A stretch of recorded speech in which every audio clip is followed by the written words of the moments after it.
Hello, and welcome to We Live for Saturday, your favorite college football podcast.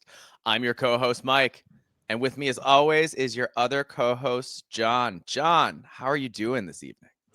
I'm doing good. I've been really busy. It was a busy Easter weekend, seeing some friends and family and all that. Nice. Happy Easter, by the way. Yes, happy belated Easter. Yeah, so it was good. Ate a lot of good food. Now back on the diet and the exercise program because that's just I tend to overeat more on holidays, even things like Easter, which I never used to, but now I'm like I really. Really?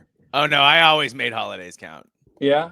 Always. Oh, I yeah. mean, My only Christmas issue is with one thing, Easter though. is the central meat is ham. Yeah. And, ham is not my favorite meat. Yeah. I get much more excited for, say, Thanksgiving or Christmas Yeah. with What do you? meat Well, that do you isn't do? ham. What do you do on Christmas? Because I know Thanksgiving, obviously you have a turkey, and then Christmas, what do you Christmas guys do? varies. More Yeah. often than not, we end up doing pheasant, Oh, okay. which is Yeah, that makes like, sense. Yes. dude. And Yeah. if you're listening out there, if you've never had pheasant, if chicken had way more flavor Yep. Mm-hmm. and was like more tender and just more awesome. Yep.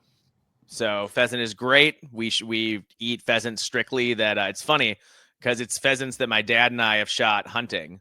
Mm-hmm. And so you have to be a little careful. You can't just go in there and be chomping really fast Yep. because you could get a shotgun pellet in there. Mm-hmm. Yep. And that's a real thing that happens. So when I'm eating, I'm like taking like slow bites Yep. and I'm like working my tongue around, like making sure checking, like just being like, because like the last thing you want to do is crack a tooth, ruin the holiday. Yeah. Nobody wants that. That's the end. And then you got to like find if there's an emergency dentist. Dentists, they got into dentistry so they wouldn't have to work on holidays or weekends. That's why they got into being dentists, and God bless them. That's a good idea on them. So yeah, you got to be careful. Yep. But yeah, that's what I normally do. We've done other stuff. We've done goose before, which is also good, but not, pheasant's my favorite. That's where I'm at. Or else my dad has done, we've done elk because my dad hunts elk. Mm-hmm. So yeah. What about you? Yeah, it's been a long time since we've done any pheasant or goose or anything like that. But I remember that too, like as a kid when my dad would, I was too young and I sure didn't want to like go sit on a boat in the middle of the reeds on, in the cattails and stuff like that at 4 a.m, waiting for, freezing my butt off for the geese just to like fly overhead and maybe not. So that was something that I did it a few times, but I didn't have the patience for that as like a 5 or 6 year old. So 5 or 6 is too young. Yeah. My dad didn't start taking me out to do that stuff till I was like 8. Yeah. And could like sit and shut up. What I liked is like I didn't mind it, but my favorite was grouse hunting because like up in the Northwoods of Minnesota, like you got rough grouse, you mean? Yes, like you go like there's all these logging trails. Yep. Like you're just walking through the woods at like 4 or 5 in the morning and watching the sunrise through the trees. It's beautiful, like that. Yeah. Even if you didn't get anything, like it was just a really beautiful, gorgeous morning to kind of walk around and bond with your dad. So that was cool. Yeah, that's my favorite. Also, apparently we're a hunting podcast now, John. I guess that's what we're turning. We're gonna have to start wearing like Carhartt and like get really loud vests. Mm-hmm. And like maybe belt buckles. Yeah, I'll wear like a blaze orange, baseball cap, and it'll be good. It'll be good. Yeah, I'm looking forward to it. Might as well, right? Yeah, totally. Right on. Yeah. So things are good, man. How about you? Everything good on your end? Everything's great. I had a wedding out of town on Friday. Okay. Went really well. My significant other was both the maid of honor and essentially the default photographer. Huh. Okay. So it was, oh wow, was it ever? Wow, dude. So I tried to be as helpful as I could, but there's only so much, once things were set up, there wasn't really a lot for me to do other than, run the occasional errand or whatever. But the wedding went well. Reception was fun, all that kind of stuff. Couple seems happy, always positive thing. Need So that. yeah, It's man. usually good at a wedding when they It seem is. happy. Yeah. It was interesting though. It was like kind of like a Western theme. So the theme was denim. So I now have a denim jacket, which is not something I ever thought I would possess. Okay. But it's there, man. It's ready and it's ready to go. So when I need it, denim jacket. You got it. Yeah. That's good. Nice. Nice. Right on. Yeah. Well, I want to get into, before we get into it, I want to, as always, mention if you want to find We Live for Saturday, you can find us on YouTube, Spotify, Apple Podcasts, and Podcast Addict. You can find us on Twitter at We Live for B1GSat. You can find Mike at Alibaba26. You can find me, John, at Norwegian Gopher. You can also email us, We Live for Saturday, b1g@gmail.com. So, wanted to mention that, but I also wanted to mention there was a little kerfuffle on Twitter over the last like 24 hours or so with like Barstool, which was a little crazy, you know? Yeah, man. There was the Barstool Bros. They came for me a little bit. Yeah, they did. I quote tweeted a Barstool guy, and essentially was like, but Barstool's not really funny. It's just, this kind of repetitive frat bro thing. Mm-hmm. Which is And like it's their shtick. That's like which is their shtick. I honestly, I was like, Barstool's for frat bros. I didn't think that was at all a controversial statement. Mm-hmm. But wow, did I make a lot of frat bros upset. Yes, you did. They got really upset and they came for me. Dude, a couple of them stalked the podcast and left like nasty comments, which they later deleted on our podcast. Oh, cool. Because I called them out and was like, and I wasn't very nice about it when I called them out. But I was like, so really you followed me from Twitter all the way to YouTube because you have a really vibrant life going on? Because like, what do you're a follower of some Barstool guy? And I quote tweeted that I thought Barstool was for frat bros. Like, come on. Well, and Barstool is gross and it's for frat bros. I stand by that. It's like got a long history of misogyny and all that kind of stuff that we don't need to get into because I don't, we don't need to get into that. That's not what the pod's about.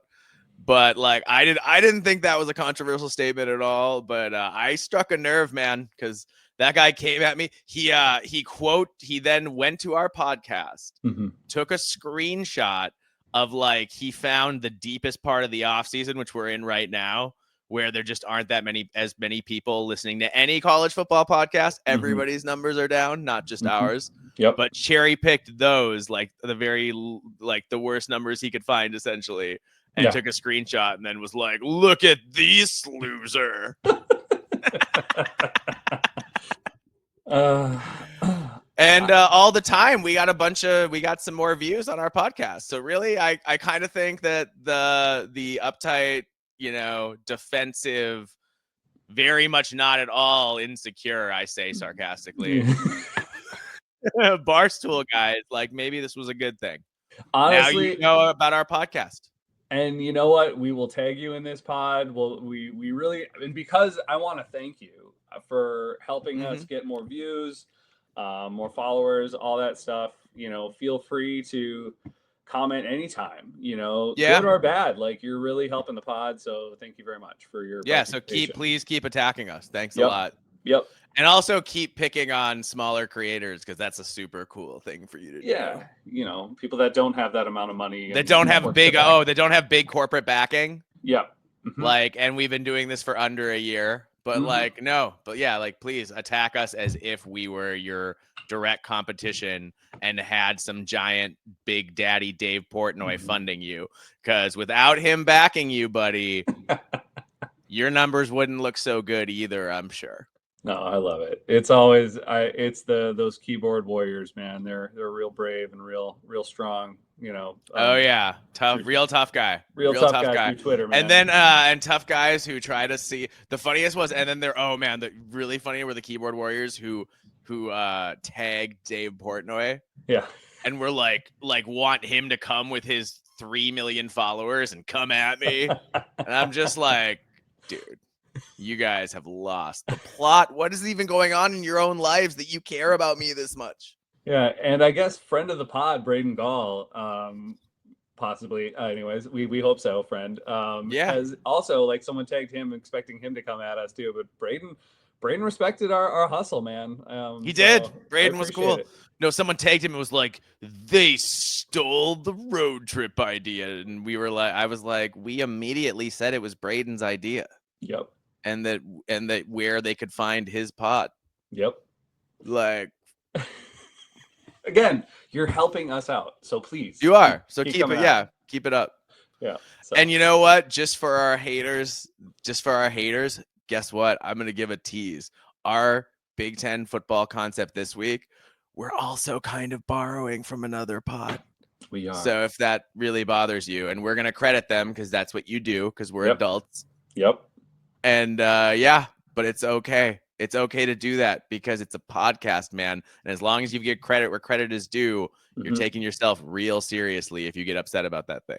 And the Braden reason, Gall, to his credit, did not get upset. No, and the reason we did it and do this, and we give it credit not only to those people, we give it credit because, and we do this is because it's a really good idea, and Yeah, and we put our own little spin on it, in a way, Yes.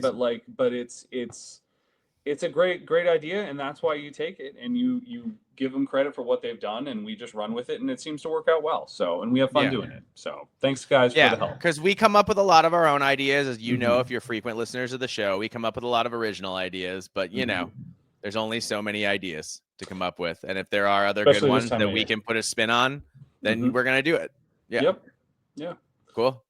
Cool, So man. yeah, the Barstool Bros are against me, John, and I appreciate you wading into the battle and kept taking some strays there. Yeah, I just wanted to thank them, like I said. Yeah. Because they really helped us out. So again. Yeah. Also shout out to Robert Holbrook and Reek and Raider for jumping in there. And we didn't ask them to do this, but they got in there and defended us pretty hardcore too, which was funny, which I appreciated. Yeah. So, thanks, guys. Yeah. Awesome. So this week we are gonna do an off-season vibes check. So this is an idea, first of all, I should say, that was originated by the Split Zone Duo podcast. Yep. And they are at Split Zone Duo. They don't update their YouTube very much, so I would look for them if you want to find them, and I'll link this in the episode on like Apple Podcast or wherever you get your podcasts. Yeah. Because like they're, for whatever reason, I don't think they might just not videotape all the stuff they do. I don't know, but they Great don't podcast like stuff. yeah. Split Zone Duo. Honestly, they do a good job and they cover a lot of stuff. So yeah, and vibes check and I think it's a good call because it's too early to do a preview. Yeah. Because we're in the middle of a transfer portal and we don't know for sure even what the rosters. We're getting closer, but we don't know for sure fully what the rosters are going to look like. And also, we're far enough away from the season that it doesn't really make sense to be talking about a preview right now. Yeah. And we don't want to do a season review because 2024, that's in the past, man. Mm-hmm. That's last year. So we're going to do a vibes check and we're going to check in with each Big Ten team because that's the thing we do on We Live for Saturday is we cover all 18 Big Ten teams. And we're going to talk about how we feel. We each kind of studied what it's been like for them going to the end of the season through now. And we're going to talk about what the vibes are like for each fan base and why. Mm-hmm. Cool. Anything else we want to cover before we get into that? Yeah. John, there's been some movement in the Nico Iamaleava saga. Uh-huh. So it appears that, I guess we'll call him disgraced.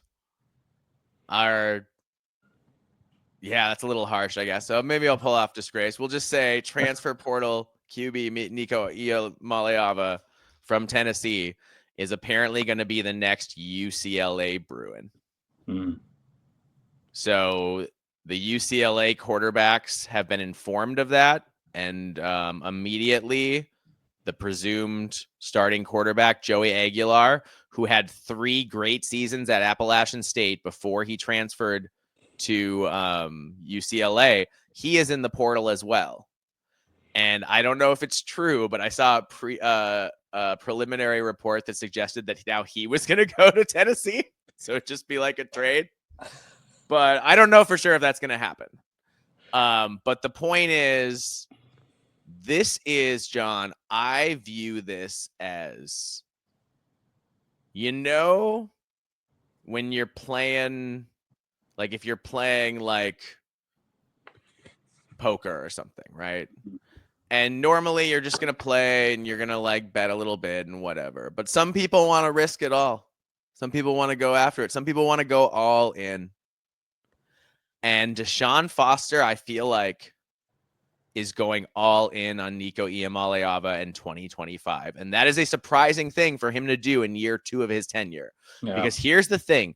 Joey Aguilar spent the last, 4 months in the locker room learning the playbook and working out with those guys and building a bond with all of those UCLA players and learning the scheme and having spring ball to work with all and develop chemistry with his receivers and with all his teammates. And now you're throwing all of that away. Mm-hmm. You're throwing it away. You're saying that's not worth it. And now we're going to bring in Nico Iamaleava. Nico, who reportedly thought about holding out of the college football playoff because he wanted to be paid more. So this guy he's not in the, this guy was not only making $2 million plus per year, but he was threatening to not play football to make even more when he knows going to UCLA, he's going to be making less money than that. And the question is he going to play and be happy and embrace the culture and build the relationships in the locker room? Or is he going to be all about himself and trying to maximize how much money he's making, and he's going to agitate mid-season for more money or whatever? And now Deshaun Foster went from a locker room, like, your quarterback is your leader. Yep. I mean, that's just the way it goes in football. Like, defensively, you have leaders too. Don't get me wrong, but they can play different positions. Your quarterback, and yeah, you can have other leaders on offense too, but your quarterback is your top leader. He's your guy. He's the guy running the system. He's the guy you need to trust to make the right calls and the right audibles and the right checks and to get you into the right offense so you can succeed. So to take a proven leader like Joey Aguilar, who produced big at Appalachian State, and throw him to the curb in favor of a high upside Nico Iamaleava, who didn't reach his upside last year in a quarterback friendly offense. Mm-hmm. In fact, in an offense that I would say is more quarterback friendly than the one he's about to play in. Yeah. Yeah. Because it's very like Tennessee. It's like kind of like playing on easy mode, the way they scheme up a lot of the short passes and things of that nature. John, I think Deshaun Foster this is a big risk. And like, because here's the thing, you could lose the locker room. Mm-hmm. All the guys who have worked so hard, who have a shared vision, who believed in Joey Aguilar, if Nico comes in and acts like his defecation doesn't stink and he's better than everybody else, how's that going to go over when they just had Joey Aguilar, who's like a proven good leader who was reportedly building awesome relationships there? Yeah, that would be my worry. If I were a Bruins fan, I wouldn't have wanted to touch Nico. And honestly, I don't blame with a 10-foot pole. And I think other programs were feeling the same way. He had, he wanted to shop around at some other bigger, helmet schools, and none of them wanted him. And I understand a lot of those programs had their quarterback already, or they feel they do. But you have to believe that part of the reason they passed was because of the fact that he's a liability. Yes. And it's a loose cannon. I don't know, man. I don't know if it was worth it. I would rather have someone like Joey Aguilar, who is a proven commodity, who, like you said, has the ability to build relationships with his teams and is bought in. I don't know, dude. This could blow up in Deshaun Foster's face. This could be the end of Deshaun Foster at UCLA. This could be a big, big, big problem. Because if they fall off a cliff this year, and then who's their quarterback going into next year? Yeah.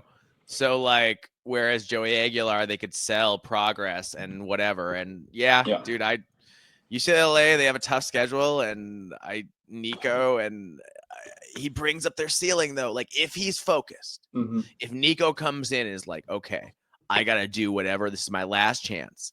I got to do whatever it takes to get to the NFL. Like, it could work out. Sure. but you're trusting Nico to suddenly be a guy he's never been. Well, and his dad to not interfere. And you're stuck with his dad too. Yeah. Yeah, man, I think Deshaun Foster is going to look back and regret this in a year or two.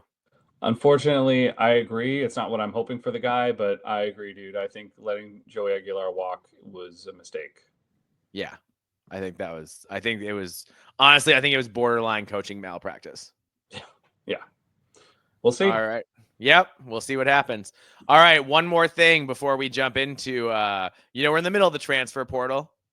And I just like the way rivalries are stoked. And I also really appreciate, Iowa fans. I saw a lot of them post when Joey Nestor, the cornerback from Iowa, got in the transfer portal, and they said, "Hey, Joey, you did a good job at Iowa. He had a good freshman year, then was hurt a lot his sophomore year." And they thought he had a chance to be a really good player, but they understood he wasn't probably going to start. And they were like, God bless. We hope you have a great career. Go get him. And then Joey Nestor decided to go to Minneapolis to play for the Golden Gophers. And suddenly all those same Iowa fans are now calling him a traitor and saying that they hate him and that they aren't his fan anymore. And that's the power of rivalry. Which is great. I love it. I think it's fantastic. That's how it goes, man. I mean, I can't say I wouldn't feel similar if it was the other way around to, yeah. But that's what's so great. But it is crazy because doesn't the SEC, you can't transfer to another SEC school? That's why Nico Maliava went to UCLA or in part the of the reason? spring. Yeah, I think Spring you portal? can sometimes, but in the spring portal, I think you can. Okay. But that's not the rules in the Big Ten. So Nope. No. It's crazy, dude. No, they're not. Yeah. So it's that's an interesting thing. I personally, I hope he wins a bunch of playing time and has an interception against the Hawkeyes this year. Because can you imagine if he comes back and makes a play, if he gets an interception or forces a fumble or something, and Minnesota beats Iowa this year? I mean, Iowa fans will lose their actual minds. Yeah. Oh gosh. Yeah. Well, I mean, supposedly their talk is, anyways, I'm hearing, unless you're hearing something different, that he's replacing the Jack Henderson kind of position. That he's a nickelback. Yeah. That would make sense. That's what I'm kind of hearing, but I don't know. There aren't a lot of guys who look like him playing outside corner. Let's put it like that. Yeah. Don't quote me on that, but that's what I'm hearing. Yeah, no, that would make a lot of sense. Yeah. Deontay McMillan looked all right in practice to me, but you need someone besides him. Yeah. You need another option. And if he could come in and be the Jack Henderson role and play and do that small area quickness thing, but he doesn't have to have the deep speed necessarily, that's great. That'd be great. Yep. We need someone to come in and be a Jack Henderson. Jack Henderson was very good. Yep.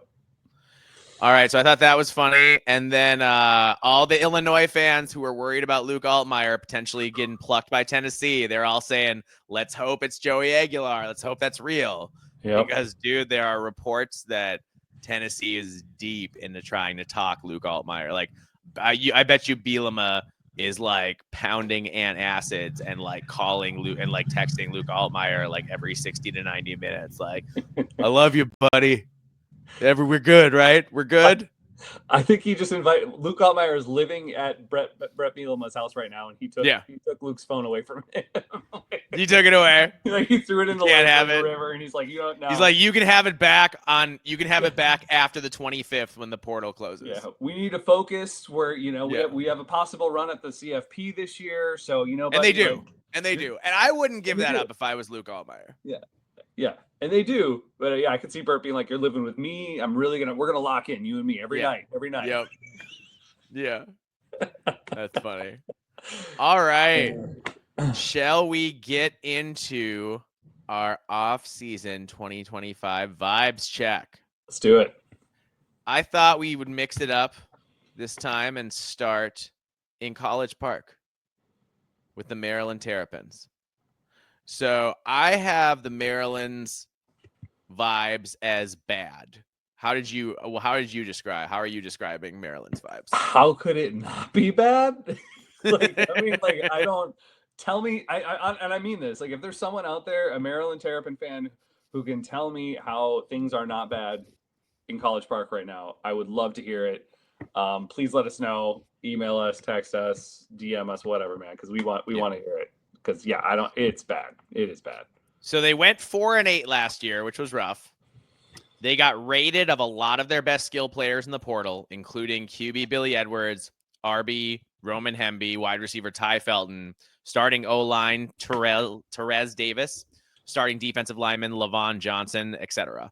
So that's a lot of talent to lose, man. Yeah. Mm-hmm. And while they've brought in some promising players, it's hard to build a team when you lose a lot of your best players every year. We've seen that problem at Purdue, right? Yep.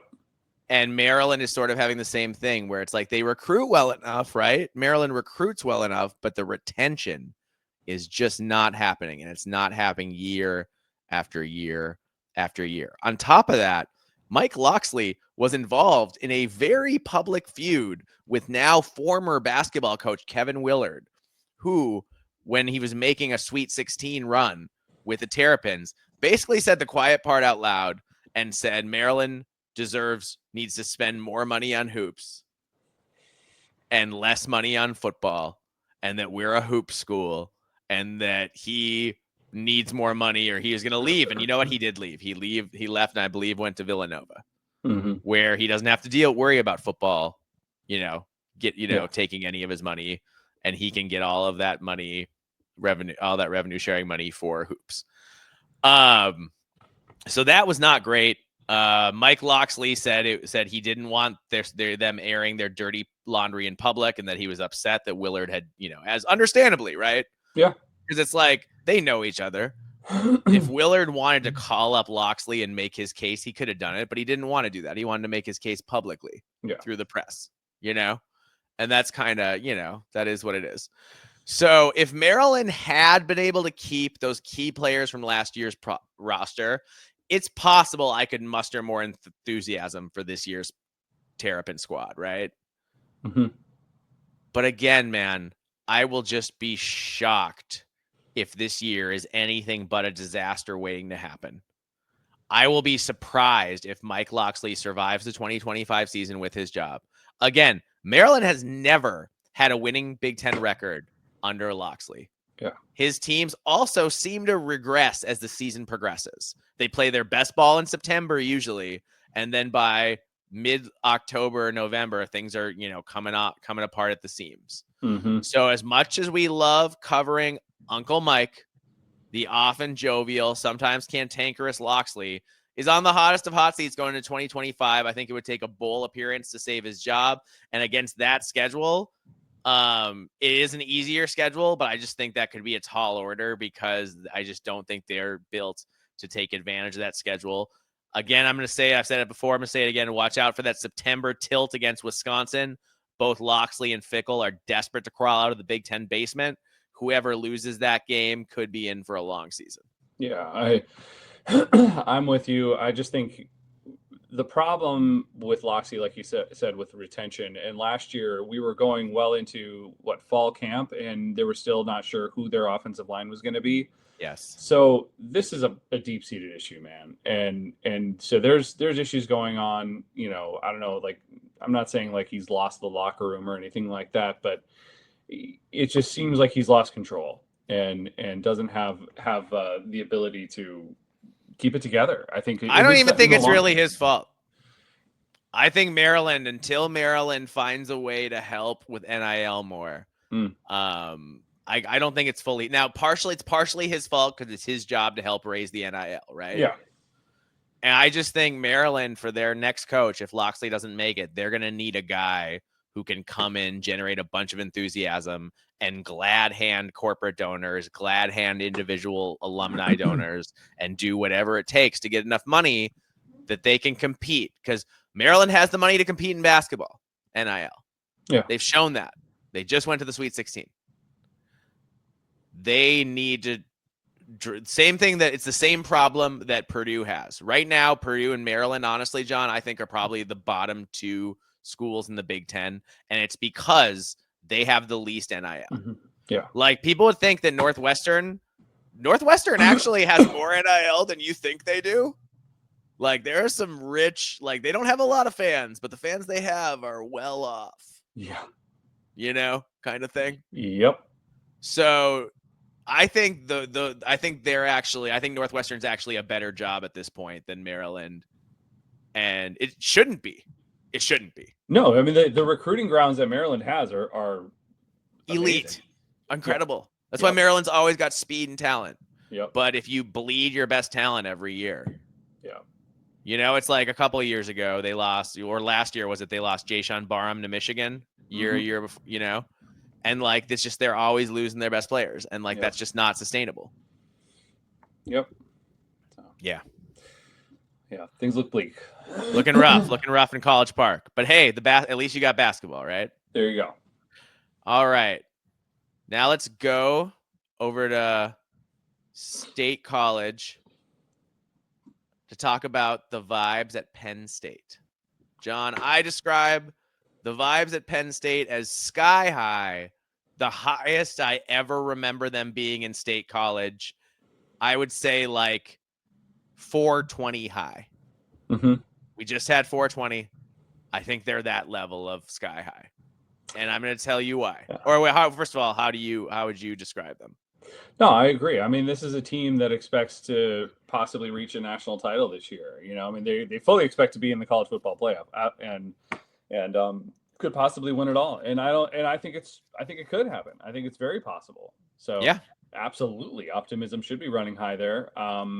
This is really, I mean, James Franklin's like best shot at making it to the national title. Oh yeah, absolutely. You think how close they were last year. And also want to give a shout out to our podcast group experts who gave us some their inside perspective for this episode. Yes, yeah. So that's No X and also Nittany Nation Recruiting Mish. So those two, thank you so much. Yep. So Penn State fans are obviously excited with the receiver additions in Devontae Ross and Kyron Hudson. Somewhat concerned about not yet addressing defensive tackle depth. And they feel, John, that linebacker is maybe the weak link right now. And they feel like they need to add a linebacker. And maybe Penn State will. But I honestly am not that worried about Penn State at linebacker. I think they kind of develop linebackers at just such a high level that I just don't think it's going to be a problem. And also, I'm just worried about wide receiver still. Yeah. And as we know, Penn State wide receivers did not catch a single ball in that playoff loss to Notre Dame. That's an inexcusable lack of production. Penn State has brought in some guys, and I think Devontae Ross is a legit number 2 receiver, but I still think Penn State needs a proven number 1 guy. So enter, and they just got a visit from Syracuse wide receiver Trevor Pena, who's currently on a visit to Penn State, could commit at any time. He put up monster numbers at Cuse last year. I think he had 1,000 yards receiving or close to it. I think he's a guy you can build your passing game around. He's had some injury issues in the past, but he was healthy last year, and it looks healthy now. So it'll be really interesting to see if Penn State gets a commit here, or if not, where they look for the number 1 wide receiver option they so desperately need to take that proverbial next step this year and win the Big Ten championship and the national championship. Because that's what Penn State is all in for in 2025. They made a bunch of moves that signaled that this is the year they expect to win it all. With Singleton, Allen, Aller, A.J. Harris, and others returning, a trip back to the Natty is for sure achievable. Yeah. Getting defensive coordinator Jim Knowles to defect from Ohio State was an absolute coup, John. Yeah. Penn State now has 2 of the most desirable coordinators in college football in the aforementioned Jim Knowles and also offensive coordinator Andy Kotelnicki. These guys are premier college football minds. They have a wealth of talent and experience to deal with in State College this season with everybody Penn State brought back. They also added Stan Drayton at running back coach, which could pay dividends with that talented backfield he gets to coach in Singleton and Allen. So it's national title or bust in State College, provided they secure Pena or another suitable number 1 wide receiver in the pool. I think it all hinges on that, John. because if they don't have that number one guy to build your passing offense around, then I think they run into the same problems they had last year. Yeah. And it might not happen, it might not happen. I mean, last year it wasn't until the semifinal, but when they got exposed for not having good wide receivers, they got absolutely exposed for not having good wide receivers.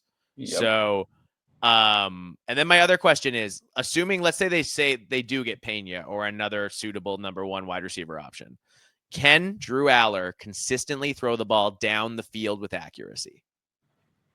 He struggled with that last year and often missed guys 20 plus yards downfield. So those are shots you need to make more often than not. When guys get separation, you got to hit them. And I think this year is the year to take the next step. I want to see Aller add that to his bag of tricks. He's already extremely accurate in the short and mid-range game. We got to see him connect on a lot more of those long downfield shots. Yeah. No, I'm with you. He's got to take a step forward. I think it's possible. But if there isn't anyone who is a deep threat, because there wasn't a lot of speed last year on this Penn State team. So that's something it's weird because it's bizarre. It's changed like only in like what, I don't know, like 5 years, 6 years that like all of a sudden it just seems like they've had such an issue with ever since it seems like after COVID they've had such an issue developing wide receivers, whereas before that James Franklin was turning out NFL wide receivers like it was no big deal. So they've had a run of bad evaluation, I guess. Yeah, I guess so. Or development, whatever you want to blame it on. Probably, I feel like maybe a little bit of both. Yep. But it's something they need to. They develop so well everywhere else. If they can just bring in a number one guy and have him be the guy to build that offense around, to take the focus, to have two defenders thinking about him at all times. You need that to have a really functional offense in the Big Ten. And so that's my big question for Penn State. Yep. If they have that guy and Drew Aller can throw it a little better downfield, there's nothing to stop them from going out and winning a national championship. No, I agree. Yeah. Right on. So great vibes in State College. Can we beat that? Can we get any higher than we got at Penn State? We'll see. Let's go to Columbus next. Talk about the Ohio State Buckeyes and the vibes there. I would say high as a kite. They won the Natty. Feeling absolutely great. Our expert is Max Geitman. So thanks, Max. His gut feeling is really good. He's like, yeah, we got a lot to replace from a championship team, but of course it's Ohio State. They reload. They recruit at a top 3 level every single year, usually 1 or 2. So what has your team done in the portal that excites or worries him? And he said, he talked about adding a DL, an edge, and some offensive line starters, which is what they needed. We know that because they stole our right tackle, Phillip Daniels, who apparently is running with the 2s and isn't even going to play there. So that's thanks, Ohio State, for stealing a guy from us that you aren't even going to use. Oh, so greedy. Can't even deal with it. Anyway, any coaching changes that might be positive or negative, and here's where you get into what makes me interested. He thinks Patricia is a negative hire at defensive coordinator and talks about how Brian Hartline did horribly in his first stint as offensive coordinator. Will be interesting to see what they bring, Patricia especially. All right, John, so here are my thoughts. Ohio State's have been angsty of late because as dominant as they've been both in the Big Ten and nationally, they hadn't won a national title in a decade and only had 2 so far in this century. That was not enough for a rabid Buckeye fan base, but then a funny thing happened. The most talented team in college football went out and actually won the national title the way they're supposed to do. Yeah. Not only did they win, but in 3 out of 4 playoff games, they won in largely dominant fashion. Some late game heroics by the Irish notwithstanding. I'm fascinated by the coordinator hires. The Hartline hire makes sense to me. This guy develops wide receivers at the highest level of anyone in college football. The way he recruits, identifies talent, and gets it ready for the NFL is bar none. And you had to keep him. And if you didn't make him the play caller and sole OC, he was going to leave and go be that guy somewhere else. Mm-hmm. someone else was going to say, hey, we'd love to have that wide receiver development. Come call plays for us. However, the last time they tried to promote him a couple of years ago, it didn't go very well. And Ryan Day had to take back play calling duties before eventually going to hire Chip Kelly the next year. So what's changed between now and then when he failed before? I'd say what's changed is that he got a year to work under Chip Kelly. So now he's been able to marry his Ryan Day passing game knowledge with his Chip Kelly running game knowledge. And the hope is that Hartline absorbed enough of both to be a great play calling offensive coordinator. I think we'll know early if this is working or not because Ohio State starts the year with a bang against Texas. If Hartline is not up to the job, it could show early, and I could see Ryan Day taking back play calling duties from him. However, if Hartline is up for the job, then Day gets to keep his elite wide receiver development. So either way, it'll probably work out for the Buckeyes.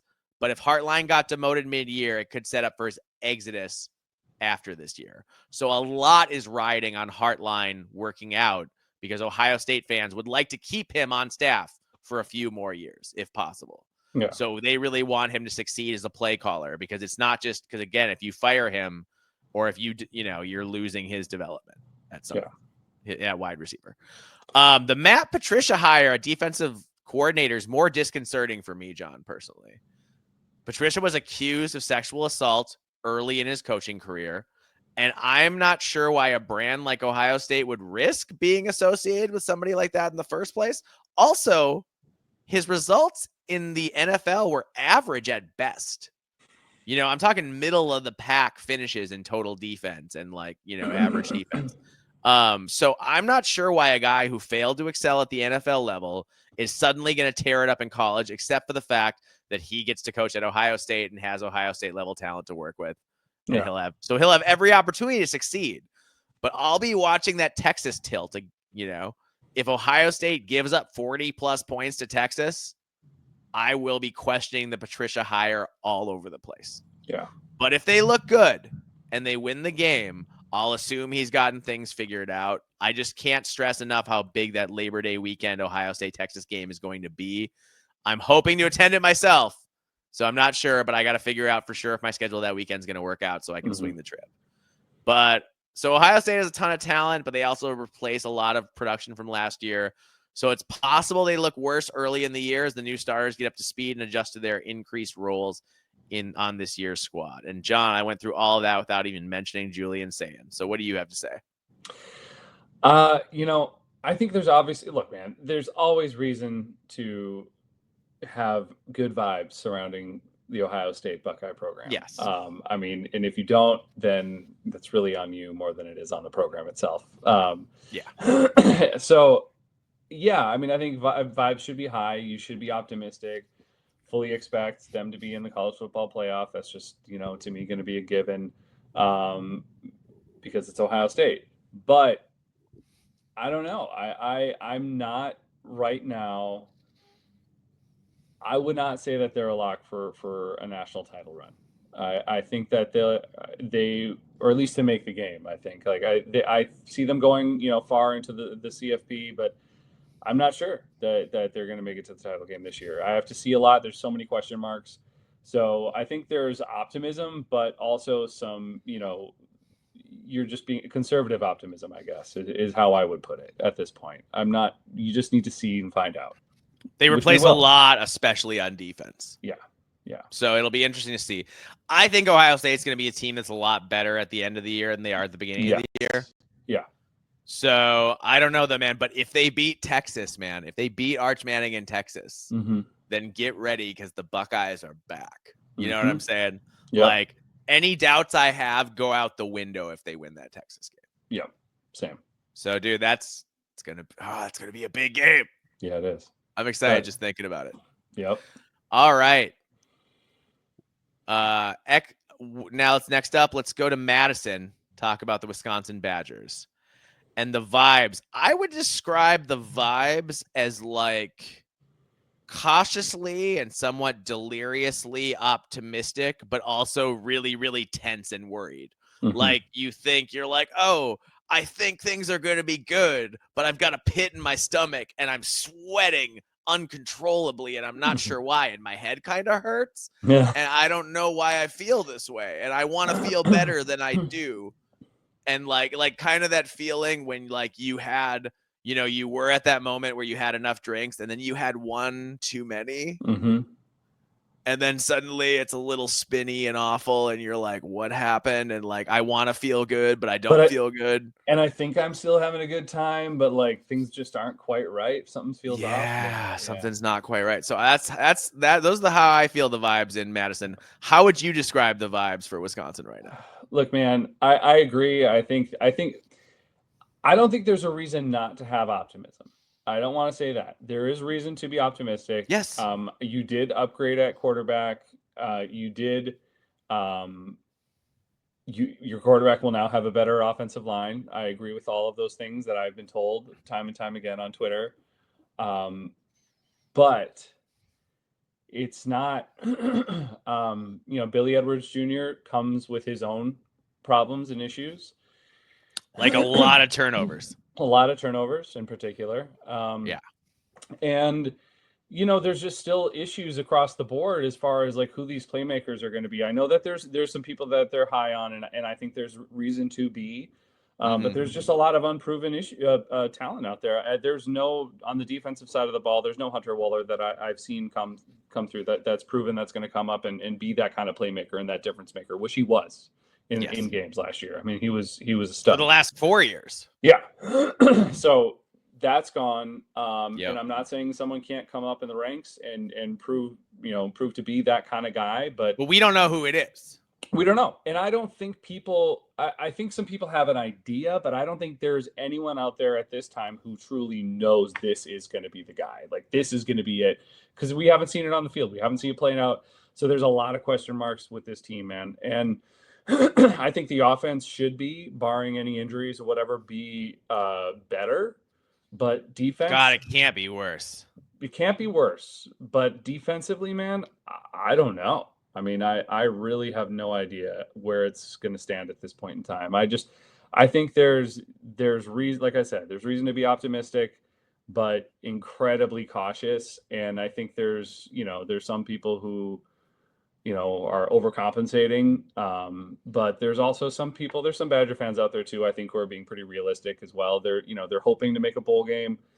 7 wins is what I see a lot of people who are, really optimistic, but I don't think that's that's not an unreasonable expectation. At least they're not predicting. No, 7 wins. 7 wins is a reasonable. It's a very tough schedule. Yeah. But if Wisconsin is a better team this year, then yes, they could get to 7-5 and be a good team with a really tough schedule. Mm-hmm.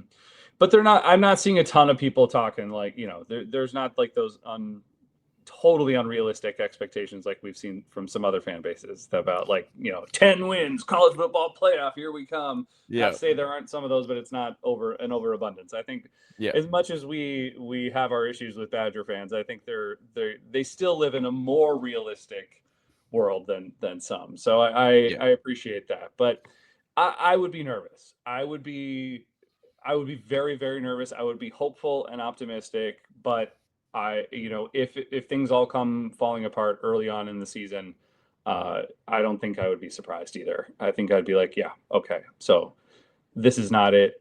Fickle's not the guy, and we need to figure out what's going on here and fix it. So yeah. I think those are all really good points. I'm just gonna riff a little bit.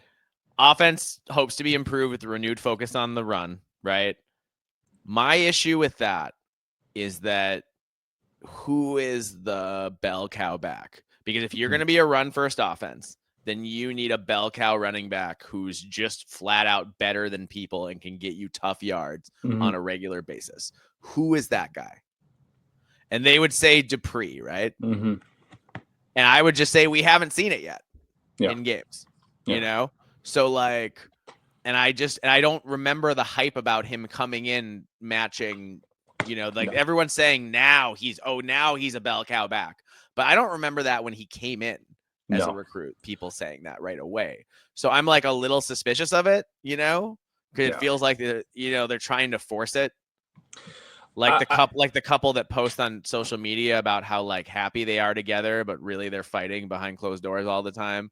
But they're like trying to, you know what I mean? Like, Yeah. I like is Dupree really a bell cow running back, or is it like they're trying to force it a bell cow running back? Also, I forgot, did I mention our expert is Scooby227? Yep. No, you Okay, did not great. mention it, but yes. Good, All right. good So to thank mention. you, Scooby, for your Heck yeah. that. So that's my worry on offense. I will say on the defense, it sounds like from what Scooby says that they added some guys, and I looked it up, and yes, they added a lot of guys in the front seven, especially at linebacker and defensive lineman. Yeah. So the hope is that the Badgers don't just get run over like they did last year in blowout losses to Iowa, Nebraska, and Minnesota.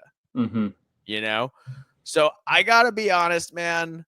I know the Badgers are expecting a huge resurgence this year. But I just wonder how well things are going to go against that unbelievably tough schedule they are facing. Yeah, that's brutal, man. The vibes are tenuous. Yeah. Yes, Badger fans want to be optimistic right now, but enough things are up in the air that I doubt any of them are overly confident in their squad. If you they might say they are, but if you ask their deep down, they've got a lot of doubts for sure. And I just worry. Oh, go on. I was just going to say, like, even let's say, Billy Edwards is going to be better than expected, and you have a proven wide receiver out there who, like, let's say it's like an Aberderis or whatever. Yep. Against that schedule, it's still going to be hard to get to 7 wins, man. I'm sorry. Like, that's just the reality of the situation. And that's no shade at Wisconsin. That's just a ridiculous schedule. It's so hard. It is such a hard schedule. I'm so glad we don't have that schedule this year. And please don't have another Aberderis. Please don't. No, don't. We did. That was awful for us. That was a terrible experience for us. Yeah. So I just worry about Billy Edwards' tendency to turn the ball over, man. Yeah, I know. He'll likely have a better O-line than he had at Maryland, which is good. But his skill position players aren't going to be as good. Yeah. They don't have a wide receiver on par with a Ty Felton, I don't think.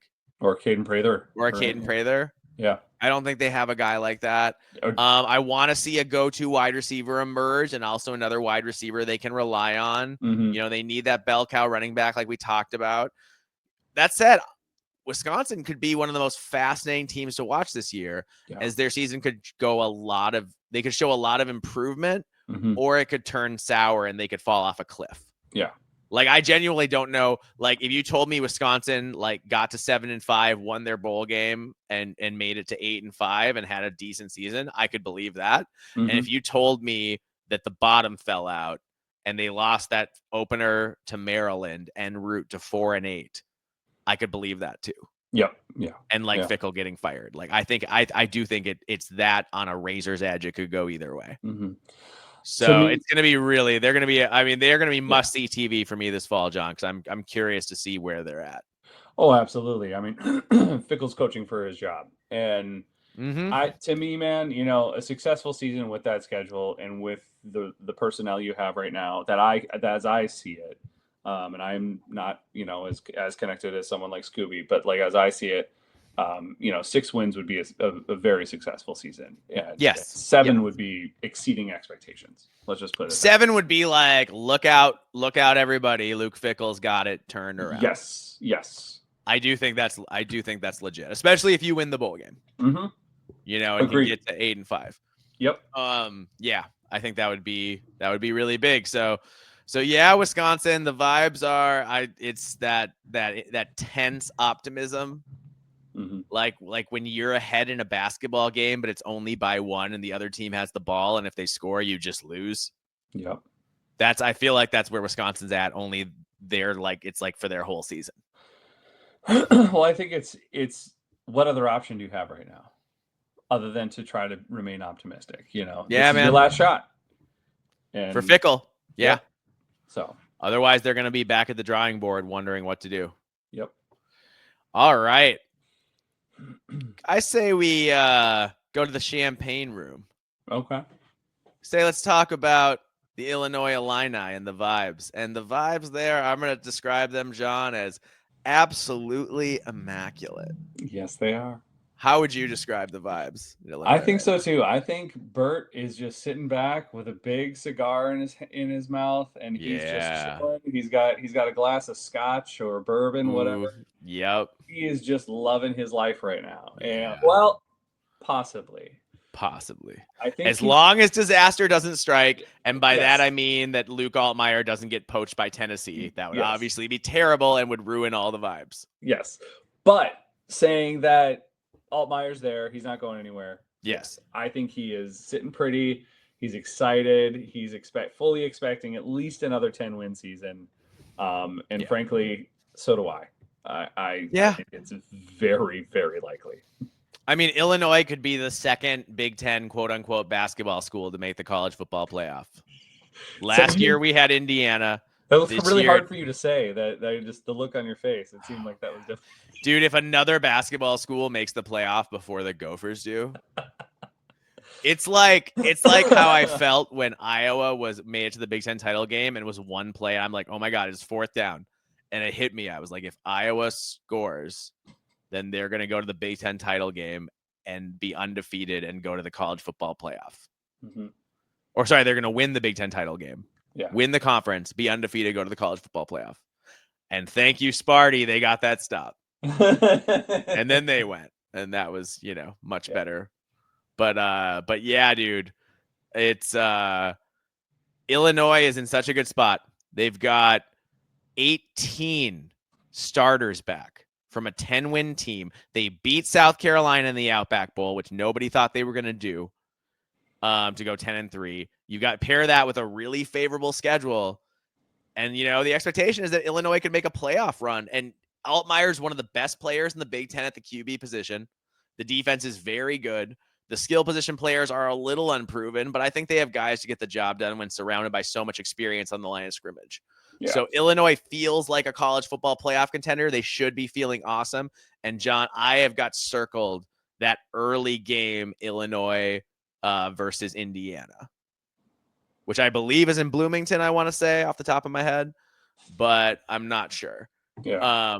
But I think if the winner of that game could be the team that makes a big run this year, whether that's Indiana or Illinois, that's going to have the inside track to a college football playoff, potential berth. It's at Bloomington. Yeah, dude. So that's a big game. Ooh, that's a big game. Yeah, I think the winner of that's going to be sitting pretty, feeling great.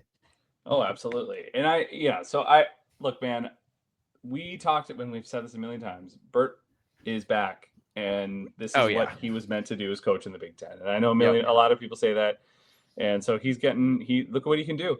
And you posted, I think you had like a Twitter poll or whatever last week about like what coach would you pick, and Bert was one of them. And I picked Bert because look, man, if you can do what he can do at a basketball school, and like I like Cignetti, don't get me wrong. and I think Cignetti's a great coach, and he has people have every reason to pick him too. But for me, having been a Big Ten fan my whole life, watching what he was able to accomplish at Wisconsin, and now watching what he's been able to do at Illinois, which is an even more difficult job, just proves to me that this guy has what it takes. It may not be overnight like Cignetti, but he can get it done. So yeah, dude. Really, these are the highest vibes I think Illinois has had in our lifetime. Really. Yeah. Well, I guess they won a Big Ten title in 1990. Or what was Ron Zook? Was that 2000? 2006. 6? Okay, 6. Okay. That was when they went 9-3 and went to the Rose Bowl. Okay. Yeah. And I think they ended 9-4. I think you're right. And then 2001 they won 10 games. Yes. Yeah. So it's been a while. It's been a while, and that's what Illinois, they hit that last year, and I think they're going to hit it this year. And yeah, man, look out. If they win that, if they beat Indiana at Bloomington, I think Illinois is a legit college football playoff contender and is going to make a real run at it. I agree. All right. Moving. Can we get to anywhere where the vibes are even higher? Well, I present to you Bloomington, Indiana, and the vibes for the Hoosiers. Man, I think I'm describing them as Cloud9, as happy as they've ever been. Yeah. Why wouldn't as good as it's ever been. Yeah. What would you say about the vibes? Yeah, why wouldn't it be? I mean, Yeah. like you just said, you're a basketball school who has never won that many games and never even sniffed a college football playoff berth. And look at what you accomplished. You lost two games last year, and both of them were playing in the national title game. Yeah, that's crazy. And those are the only 2 games they lost all year. Yep. So look, man. Made the playoff, the first 12-team playoff. They played in the first expanded college football, the first playoff game on campus. They played in it. Mm-hmm. I don't think, honestly, and even probably should have hosted it. They should have, in my opinion, too. I agree. Notre Dame lost to a MAC team. Illinois, Indiana should have hosted it. I believe that too. But I think for me, it's like, I don't care what I shouldn't say I don't care what the record is, but like, even if we only won like 7 games or whatever this season, I would still be riding high after what happened the season before. Like, it's still, this is still a massive. So yeah. There's no reason not to feel great. But they have a favorable schedule. And Signetti went right back to the portal to reload after having such huge success last year. So they've got new guys to fill in for a lot of the playmakers they lost last year. Dude, Fernando Mendoza from Cal could be a really good quarterback. Can he fill the giant shoes that Curtis Rourke left behind after the dream season he achieved last year? Mendoza is probably a little more mobile than Rourke was, which opens things up a little more from that perspective. That could help behind a retooled offensive line. Running back Roman Hemby from Maryland is an intriguing get. He's talented, suffered from a subpar offensive line in College Park. Can he have a resurgence in Bloomington? And, he's a guy who can catch the ball a little bit too. I was just going to say, he adds a whole nother wrinkle to their offense that they didn't have last year. Yes. So that'll be interesting to see how much they go to that. Yeah. And Signetti, and what? My question is, what do the new cornerbacks look like? They had to bring in a couple corners. They lost both their starters. So I'm curious about that because they played pretty well in the secondary last year. And then I just, how do they fill the shoes of departed co-offensive coordinator Tino Sunseri? I think with Mike Shanahan still around, I think Indiana will still be great on offense. Man, I think the beat rolls on to another big season in Bloomington. I think Signetti could win 9 games, maybe even 10 against that schedule. And if Signetti wins 9-10 games, man, the NFL might come calling. Yeah. Like I don't even think I'm exaggerating at this point. If he does that again, if he shows the ability to evaluate talent at that level, the NFL might scoop him up, or if a helmet school comes open, I could see someone taking a run at him too. Yep. Like if like an LSU comes open or something. USC. Ooh. Can you imagine Google me at USC? It's not out of the realm of possibility. No, it's not. And he's already turned around one program that's not that focused on football all the time. Yep. Yeah. No, but anyway, I hope Signetti stays in Indiana forever, of course. Yeah. And there's a good chance he will because he's got a big new contract, and he's got a lot of autonomy at Indiana, so I think there's a very good chance that he will stick it out at Indiana. I'm just saying that if he does achieve at such a high level for a second year in a row, then he's going to have options. That's just reality. Yep. All right, next up, let's go to Iowa City and somewhere where the vibes are a little harder to put your finger on. I would say positive-ish, with the caveat that patience is really wearing thin for Kirk Ferentz. What do you think, John? Yeah, I look, man, I think there's always a reason to be positive because you're always going to have you're going to have a solid defense. As long as Phil Parker's there, you're like, okay, we're going to win games strictly because of that, which is true. They will.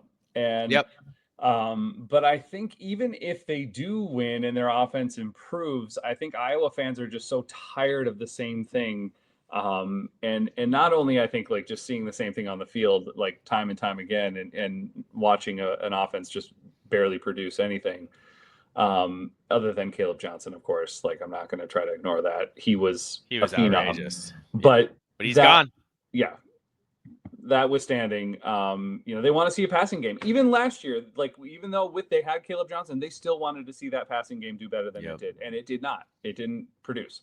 No. So that's what they want to see. They want to see a balanced attack, and they've upgraded at a quarterback. I think Gronowski has the potential to be really good, but again, we've talked about this before. Who are they throwing to? Who is he going to throw to? I don't know. Estrenga seems to be the only proven target that I've seen, and I know they brought in somebody else, and Vander Zee. But it's nothing. But if Vander Zee's your number 2, man, that's rough. There's just nobody who's bringing a lot of major production, and so you're going to have to see some things change there. And also, they're hoping that the Chattanooga receiver transfer hits, Sam Phillips. But again, he's a 5'9" receiver who never had more than 600 yards in a season. Yeah. So maybe he could be big. And my other issue with Gronowski is, he's awesome. He's a 2-time FCS national champ. He didn't play in spring ball because he was hurt. Yeah. So when will he be healthy enough to throw to his wide receivers? Because they need to build some chemistry. Yeah. And you can't just go into fall camp dry and think you're gonna have the chemistry by the time you're playing football. I honestly just think what this is going to be, it's not going to be bad, but I think it's going to be more of the same. You're going to come out, maybe 9 wins. My guess, I would probably put him at 8 wins at this point in time, and it'll be like, oh, that was a nice season. Did anything look really different? No. Are we still doing the same things? And our passing game is not great. And sure, we were able to run the ball pretty well because our offensive line was great and our defensive line was great, and all. And you've got a mobile QB now, so that should open up. Having the QB be able to keep it should open up some running lanes for running backs. Yeah, I just think people are, in general, getting tired of Kirk Ferentz. Not, they love him, they appreciate him, but I think they're just I think the fans seemingly are ready to be like, okay, what's next? What's new? Let's put some new energy into this program. I think last year hurt a lot. Yeah. I think last year hurt a lot because they had a generational player at running back who guaranteed a good offense. Yeah. And yet somehow, and they had a really favorable schedule. And they lost on a field goal at Ohio or against Iowa State. And from that point on, man, they just dropped, game after questionable game. And even though they had such a favorable schedule, and they won games too. Don't get me wrong. Yeah. But they were shakier at defensive back than they've been in a long time. Yeah. That was They odd. weren't as good on the defensive line as they normally are. So that was a little concerning too. And it'll be interesting. They brought in a D2 All-American lineman from Ferris State as a transfer, so that's fun. But I just worry, like we talked about Gronowski missing spring ball. Is it a Cade McNamara thing? Yeah. And then I'm just not sure Phillips is a legit number 1 Big Ten wide receiver. I don't know, man. Iowa's fan base might have some swagger because they usually win enough, but I just think the fact that they failed last year to make that college football playoff run, and now they've squandered Caleb Johnson, kind of. They squandered his, him at the top of his game, and having a historic season, to not capitalize on that historic season really hurts.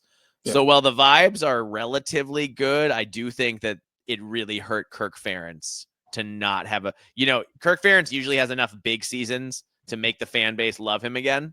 Yeah. Last year was the big season he needed to have the fan base love him again, and he didn't capitalize. Yep. So does he come out of nowhere this year to have a big season and get the fan base on board? Or is it, like you said, more of the same?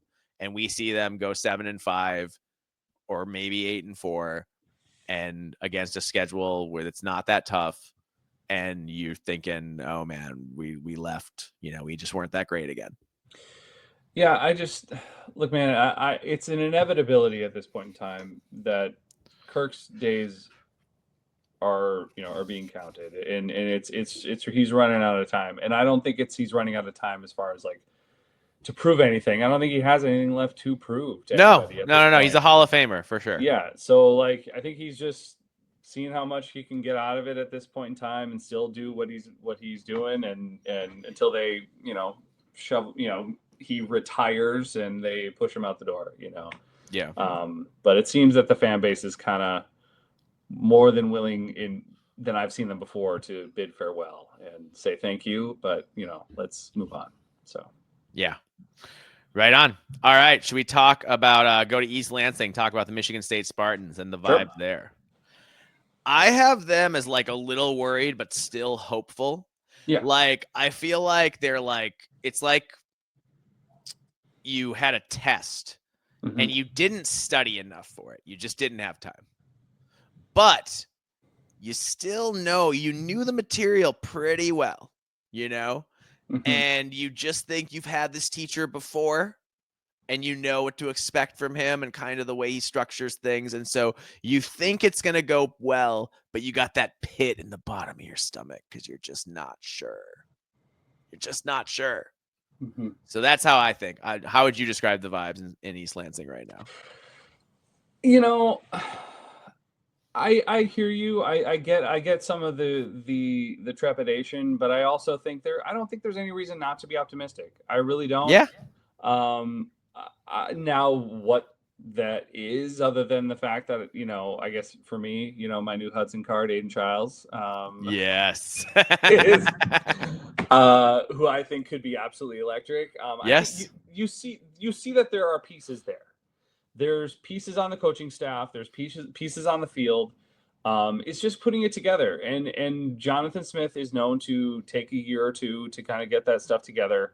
And I think he will. I still have faith, and I think the Sparty fans should still they should also have that faith in him, knowing that what he did at Oregon State, and now he has better resources, better talent at his disposal. So to me, man, that first year it wasn't unusual. I don't think it was that weird for it to go the way it did. Does he have to step it up and prove that he can win, games and at least get to, 6, 7 wins this year? Yeah.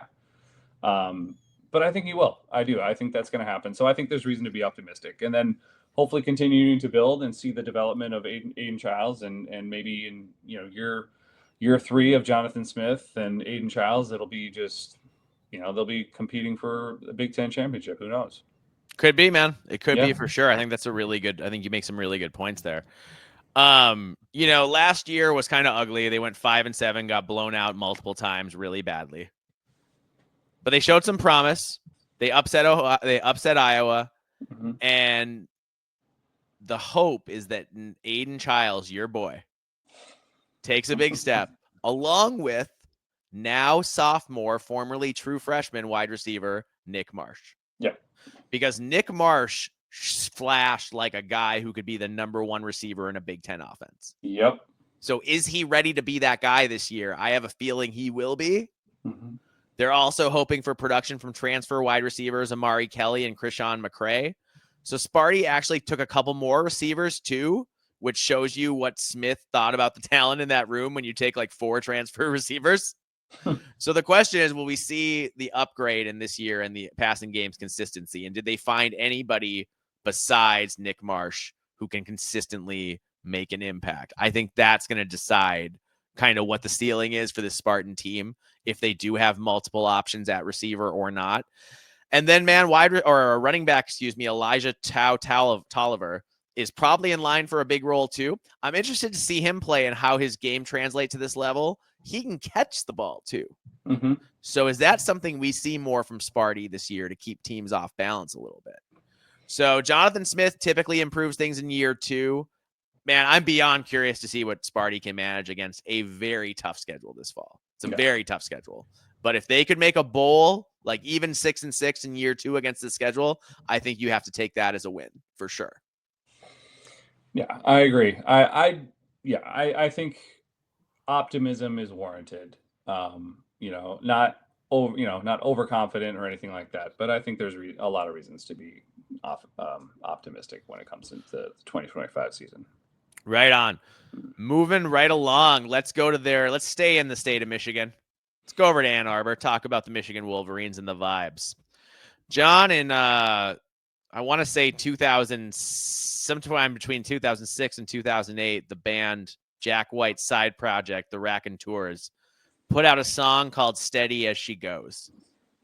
And if you listen to the words of Steady as She Goes, it's sort of optimistic, but also kind of nihilistic and on edge. And even, even the music, it's like, even the melody is kind of like, it's like really quick and kind of like jabbing at you a little bit, like all these like little shards of like music, like hitting you in the face. And I just think it's that kind of vibe because it's Michigan. They expect to be back. They expect to do big things. They expect Bryce Underwood to be the truth as a true freshman at quarterback. They beat Ohio State last year when they were down. They beat Alabama when they were down. That helped a lot. And then, you look at the portal. That's where they failed last year. They didn't bring in a quarterback or a wide receiver like they needed to in the portal last year. So they got Justice Haynes at running back from Alabama. That helps a lot, but the running game was already good. So what about the passing game? And I just wonder, are Donovan McCulley and Anthony Simpson enough in the portal to add to what they already are developing at wide receiver? These questions worry me a little bit because I just fear Michigan will struggle throwing the ball again in that they have a true frosh quarterback, questionable wide receivers, and a really good running game. And I just wonder, it'll be different from last year because Bryce Underwood is a really good athlete. And I think that'll open up the running game in a way that, Davis Warren could not last year. But the D is in a place where they had to reload on the D line after they lost multiple first round guys in Grant and Graham. So I'm looking at week 2 against Oklahoma. That's huge. It's a must-win game for Oklahoma coach Brent Venables, and it's a game Michigan desperately wants to win to show that they are back to playoff contender status. I'm so excited to watch Michigan this year because I feel like they could either be a playoff game team or they could once again not have a passing game and go 7-5. So I think anything from 7 to 10 wins is on the table. And that's a lot of variability that's usually something we say about like second middle tier Big Ten programs. That's not something we say about upper tier Big Ten programs, that they have that big of a range of possible wins. But I just think that Michigan, man, if it goes south, it could really go south, man. If Underwood is not the guy at quarterback, they're kind of out of options. Because it seems like Mikey Keene is he still hurt? And so you wonder if he's ever going to be ready for this season. So they have so much in the they need this guy to be like Trevor Lawrence. No, they don't. They don't need him to be Trevor Lawrence, but they need him to be like good. Yes. And that's a scary place to be. It's a scary place to be, to need a true freshman quarterback to come in and be good. And if he's not good, and also just, I would feel so much better if I felt better about their receivers. And that's what scares me is that I think about that. And I look at Oklahoma and Brent Venables in that early game. Venables is known for making things really confusing for opposing quarterbacks. That's kind of his hallmark. So what is he going to do to a true freshman in his second collegiate game? What kind of tricks is he going to play? What kind of traps is he going to set? I don't know, man. If I were Michigan, I'd be kind of like, they should be optimistic, but the more I talk about Michigan, the more I feel scared. I feel scared for them. Yeah, I mean, I feel scared for them for the reasons you said, but to be honest, where it comes with me is where is Sharon Moore at as his development as head coach? Good call. Look, we've seen him win big games. He's beaten Ohio State, twice now, right? And so I think it's not that he isn't capable, but it's so inconsistent in his decision making and his talent evaluation. And so I just don't know what to expect, from the head coach and from your, the leader of the team. And so this is a prove it year for him, man. I mean, he, obviously he's made people happy with what he's done beating Ohio State, but that's not enough at this point. He's got to bring it to that next level. And I got to see that. I got to see him show up in a big way too. Yeah. No, I fully agree with you. I think that this is a prove it year for Sharon Moore. And I would go as far to say that if Sharon Moore, if he wins fewer than 9 games, any fewer than 9 in the regular, I'm talking regular season, not postseason. If he doesn't win 9-10 games, I think there's a real chance he gets fired. Yeah. Because he took a team that was on the very top of the mountain. Immediately they fell tumbling down it.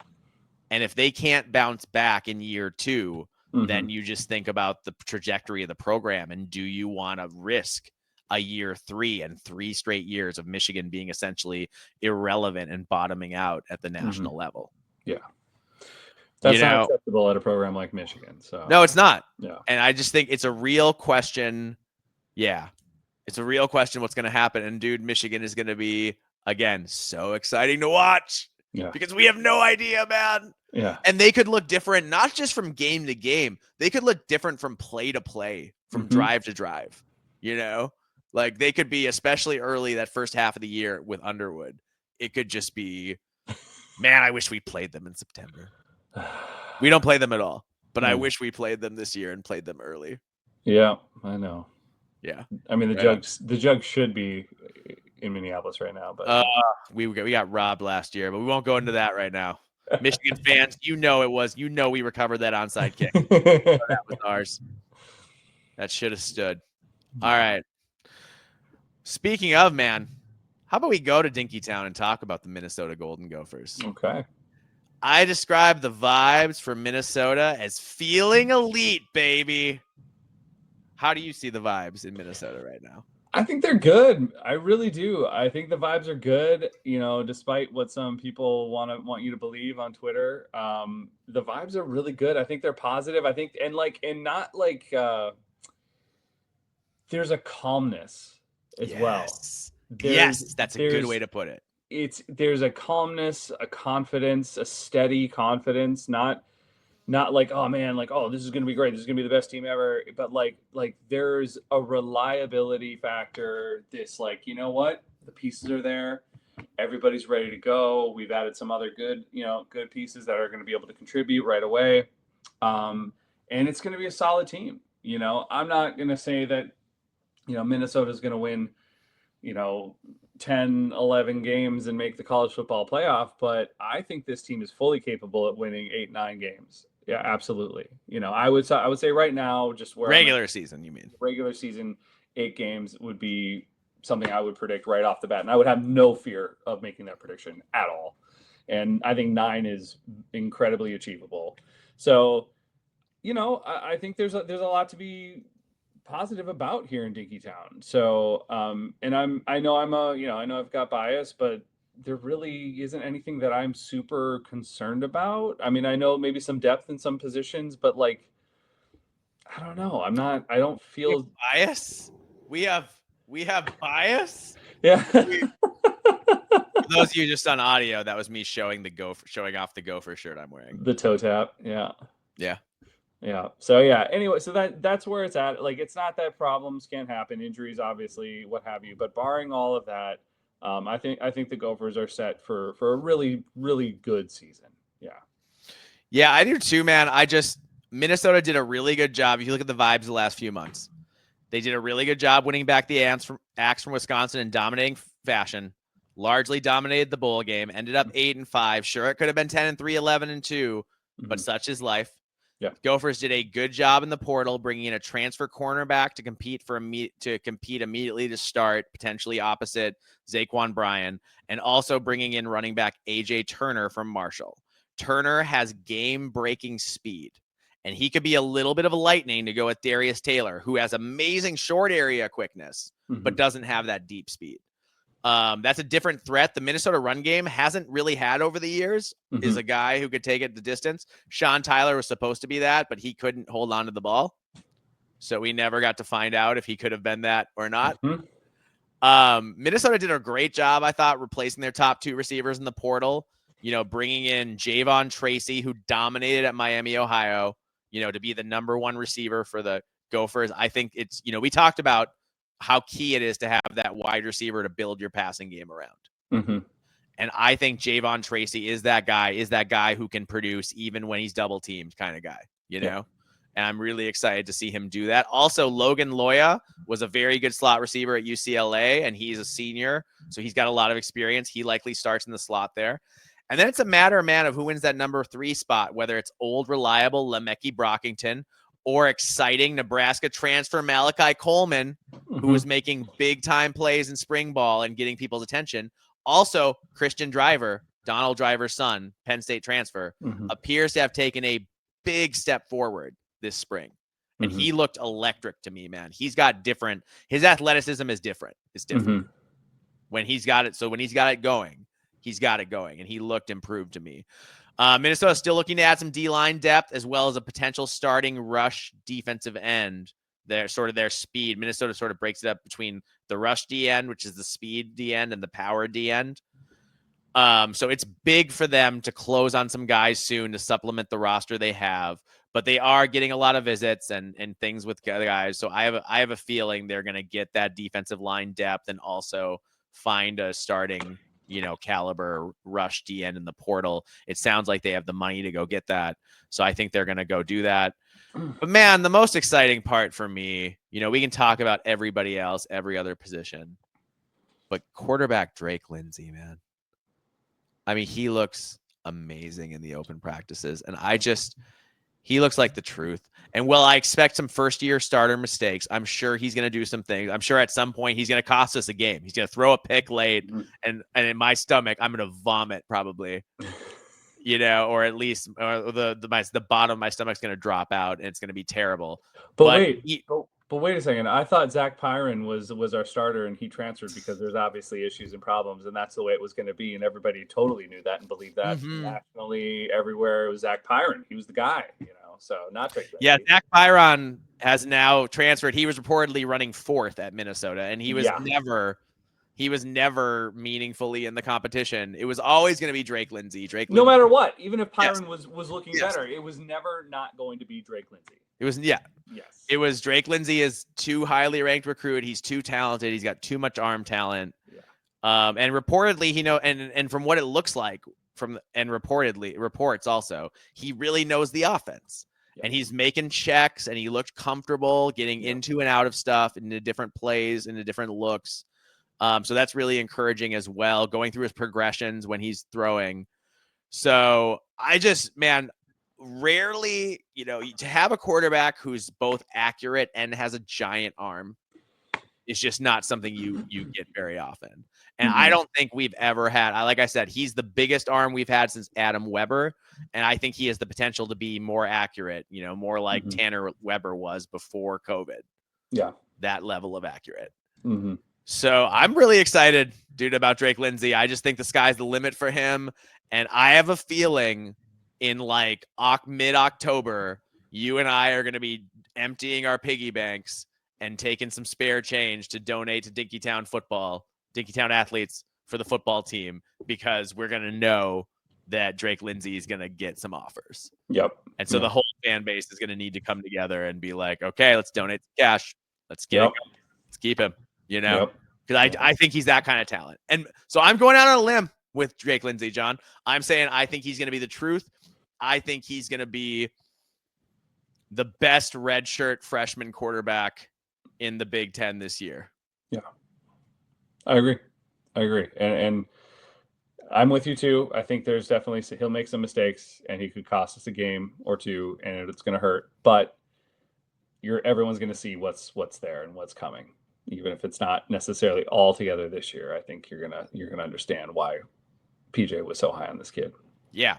And that's the other thing, man. PJ just seems so confident. Yep.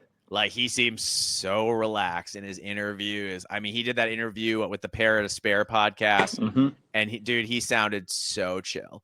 And I know that wasn't a football specific thing, but when he's been talking football, he sounds really confident. And like when you look at the goals and like what their buzzwords are for the year, they're expecting big things internally. Yep. Coy Parrish kind of let the cat out of the bag when he said they were expecting to make a playoff run this year. But I think PJ, I'm not saying they're gonna, but I think in that locker room, PJ has them believing that they're good enough to make a playoff run. Yeah.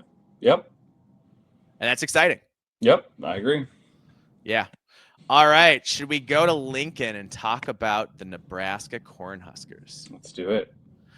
All right. So I've got Nebraska as like vibes as like strained, but holding on to confidence like a life preserver in a it's now or never, let's batten down the hatches and do the thing kind of way. Mm-hmm. It's like when you're at a family like wedding or something and you're taking pictures and you've got that smile on your face, and as there's more and more pictures, the smile becomes harder and harder to force, and then you go from like a really natural like yeah smile to like where you're kind of like fighting to keep you're like trying to smile hurting. like Yeah. but you're like it's hard to keep it going. Yep. And I think that's where they are with Matt Rule, because yes, last year was a step forward, but it was only a baby step forward. It was only, they still went 6-6 against a weak schedule. Yep. So against a stronger schedule, they probably miss a bowl game. Mm-hmm. And they got just enough to get to the bowl game, and then they won the bowl game, just enough to win the bowl game and get 7-6 and feel a little better. But John, it's year 3. It's Nebraska. And when you look at what's going on in other places, when you look at what's going on in Champaign, in Bloomington, in Iowa City, in Minneapolis, you got to believe that Nebraska thinks it's our time now. It's our turn. So don't they always though? I mean, I thought that. Yes, but remember when they first got Matt Rule, everybody said by year three, we're going to be competing for the conference title. And this right? is it. So this is the year 3. Yep. This is what they were waiting for. Yeah. They've retooled their skill position spots with transfers like wide receivers Dane Key and Naziah Hunter. Mm-hmm. The idea is that the new look receiving core can take a step forward in year 2 of the Dylan Raiola experience. The former 5-star quarterback recruit was up and down in year 1 as a starter, as most true Frosh would be. He showed some impressive ball placement, arm strength, and moxie at times, with a maddening lack of consistency at other times. I really think it comes down to Nebraska and the new receivers, who clicks and can score, who clicks and can they score more points next year? Because under Rule, the defense has been good. Can the offense be better? And I think they have to be better, because I think the defense will still be good this year. I don't think Nebraska has a Nash Hutmacher anymore. I don't think they have a guy who can control the middle of the D line and just stop. Nash Hutmacher basically said, you can't run against us because I will stop it. Yep. And he did. Yeah. And that shut your offense down completely in a lot of times, because it made you one-dimensional, and it allowed their defense to force turnovers and all that kind of stuff. So I think the defense will be pretty good, but I don't think it'll be as good as they were last year and the year before. So, man, I just think it's all in on this offense. And I just think, dude, what if it doesn't work? Because if it doesn't work and Matt Rule has a losing season this year, or even if he goes 6-6 or 7-5 again, I think the patience is going to start to wear really thin. Yeah. I think, I agree. I think if they go 6-6, the fans are going to be very disappointed. 7-5, I still think the fans are going to be very disappointed. Super disappointed. I don't, they expect double-digit wins every year, even though it's been forever since that happened. Yep. That's still the expectation. So to me, if you're going to have a satisfied fan base, you better win bare minimum 8 games, bare minimum. And even that, there's still going to probably be a little, okay, I mean, that was nice, thanks. But, moving in the right direction. So, okay, it's not the 10, 11 wins that we're expecting, but, I think they can be satisfied with that. But yeah, anything less than 8 wins, I think, is just going to be a massive disappointment. And I agree. I think the vibe there is like, optimistic. They are moving in the right direction. I think they should be. But I have to believe, any reasonable Husker fan who is being honest with themselves is also being like, okay, but what if? You're right. Like you said, like, what if this isn't, though? Like, because we took a step forward, but we are in a much more difficult conference, and it's only gotten harder, and the floor is continuously being raised every season. Yep. So, getting to those 9 wins, I mean, that's hard for any team Yeah. in this Oh conference. yeah. So, you better hope that Riola is the truth, and he's got somebody to throw to, someone reliable. That's it. So, yeah. Man, so many of these teams, it's going to come down to whether their wide receivers turn out or not. It really is. Yeah. And like if their quarterbacks can develop a connection with those wide receivers. Yeah. Yeah. All right. Next up, let's go to Eugene, talk about the Oregon Ducks and the vibes there. I would say it's awesome, man.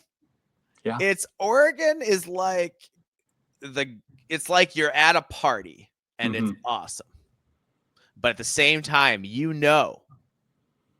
that next weekend there's going to be a bigger party and it's going to be more awesome. Yep. And so you're already at a big party and you're getting ready to go to pumped up to go to a bigger party. So you've got all the awesomeness of having fun with also the awesomeness of expecting things to continue to get better. Yeah.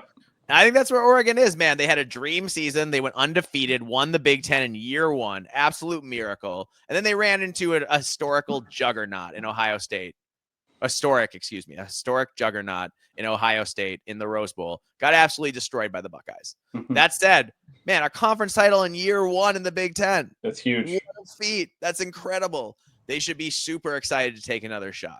The Ducks dominated the transfer portal once again. 5 stars, lineman world. They got guys like Emmanuel Pregnon, Mekhi Hughes, wide receiver Malik Benson, tight end Jamari Johnson, defensive lineman Bear Alexander, offensive tackle Alex Hardley, and of course Purdue safety Dylan Thieneman. Dude, if Dante Moore hits at quarterback, the Ducks will once again be right in the thick of the Big Ten title and the national championship race. It must be really fun to be a Ducks fan, man. It's got to be great, right? Yeah, I mean that's where I'm at too, man. I there is no reason not to be 100% optimistic and expecting a national title run this year. I think it's possible. I really do. I mean, yeah. I'm right now I'm higher on the Ducks than I am the Buckeyes at this point. Yes. So I'm with you. I feel the vibes have to be great in Eugene. Oh, it's gotta be awesome. Yeah.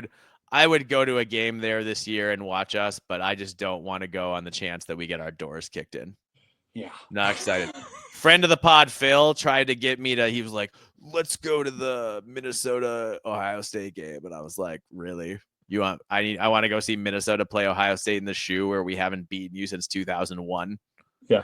Like, that doesn't sound like that much fun to me. So I'm pushing. I'm like, no, we're going to the Ohio State-Texas game, dude. Let's go to that. Yes. Yeah. Right on. All right. Next up, let's go to West Lafayette, a place I just was, and talk about the vibes. I would say the vibes are down, but hopeful for a new dawn. It's like, John, when you got dumped and things are rough and you're feeling sorry for yourself, but then you listen to that song. Everybody has that song that makes you feel, and you put it on repeat, and it kind of works your feelings out. And after the 25th time you listen to Long December by the Counting Crows, you start to feel a little better. I was thinking REM, Everybody Hurts or something like that. Everybody Hurts. There we go. That's a really good one too. Whatever you want to do, that it's going to make you're going to start feeling a little better. And I just think 2024 ended as badly as it could in a 66-0 loss to in-state rival Indiana in a game in which Purdue flat out quit on Coach Ryan Walters. Yeah. The bad news is that Purdue once again got rated in the transfer portal on just about all its best players. I know we took one of them. The good news is that new head coach Barry Odom is bringing in a ton of transfers from his old school UNLV in order to remake the roster into something more competitive. It's going to be a long slog, man, but we'll see if Odom can make improvements in year one. They went 1-11 last year, so even 2 or 3 wins would feel like a real improvement. Yeah. Especially if you're more competitive in some of the losses. Yeah, man, I think when you have a brand new head coach, especially after how horrible the season you had last year, there's no reason. Where else do you got to go but up, man? I think hope is abundant, and why not? Why shouldn't you be? Yes. Yes. Great. Let's have fun. Let's keep your expectations low. If you get anything above 4 wins, like that's a massive success. Dude, 4 wins would be a massive success. It would be. They went 1-11 last year, and they were not competitive in any game except for against Illinois for whatever reason. Yeah. I don't know, man. Brett Bielema's gonna Bielema, I guess. But like, yeah. So, I think Purdue fans should be excited. I think Barry Odom is gonna bring in a more exciting brand of football. Yeah. A little more offensively oriented. The way it should be in West Lafayette. Yeah. Yes. So I think you guys will be competitive this year. I don't know if you're gonna get any Big Ten teams, but I bet you'll scare somebody. Yeah. And then, the question is, can Barry Odom raise enough NIL so you stop getting rated every year? That's going to be the key. That's the key. That's the key. Just like Maryland, Purdue needs to, up their NIL enough that they stop getting all their players taken away. Yep. All right, UCLA. Let's go to LA and talk about the Bruins, huh? I'd say the vibes are excited but uncertain, especially now. UCLA brought in 3 transfer wide receivers. Oh, sorry. How would you describe the vibes there before we go in? Yeah, dude, uncertain. Disappointed, with the addition of Nico. I mean, yeah, dude. Hopeful, but now more nervous than I was before. Like way more nervous. I would have felt great knowing Joey Aguilar was going to be a quarterback. Yes. Super optimistic and I was ready for them to be improved this year with Joey Aguilar. And now, dude, I don't know. I mean, I'm not at all. I wouldn't rule out some success, but like, dude, no, I don't feel good about it. I would now feel pretty disheartened. I'd be really down. And if you're one of those teammates, it's got to hurt that you had a guy, go through your winter workout, go through spring ball, like blood, sweat, and tears next to you. Mm-hmm. And now he just got jettisoned because you got a hotshot transfer who thought he was too good for his old school and definitely thinks he's too good for you too. Yep. That said, Nico's an immense talent, man. Mm-hmm. He's an immense talent, but he got kicked off the team at Tennessee for demanding more money and refusing to practice. So is that the guy you want leading your program? If I'm Deshaun Foster, that's not what I want in the center of my locker room. I would have stuck with Joey Aguilar. You know what you're getting on a consistent basis. You can probably make a bowl game, continue to sell hope, build the roster, and then maybe you get a higher end quarterback next year. Yep. But to risk it all on Nico after what he's pulled, man, I wish him the best. I hope Nico takes advantage. I hope he plays hard. If he hits, then Deshaun Foster looks like a genius. Yeah. But I'm just not confident that's going to happen. I'm the same. Same way. Yeah. Yep. Yeah. Right on. All right. Let's move on across town and talk about the USC Trojans and the vibes. I'm just saying worried. What do you think? Worried. Yeah, definitely. Again, talent. There's talent there.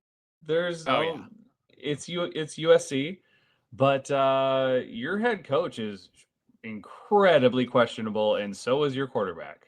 Yeah. So what are you gonna do? Yeah. Here's what I will say though. USC brought a ton in the portal. I was kind of surprised about the receiver haul. I thought they would get some higher profile guys, but I trust Lincoln Riley to figure that out and to identify the right receivers to get open and run his offense. Yeah. I think they did a good job filling some holes, especially on defense, doing what they have to do to try to be competitive. I'm not convinced they can win with Jaden Mayava. Neither are you. Nope. But maybe I'm wrong. And I will say USC themselves don't seem worried because they immediately got asked if they were in on the whole Nico thing, and they said in no uncertain terms they were not interested in a transfer QB.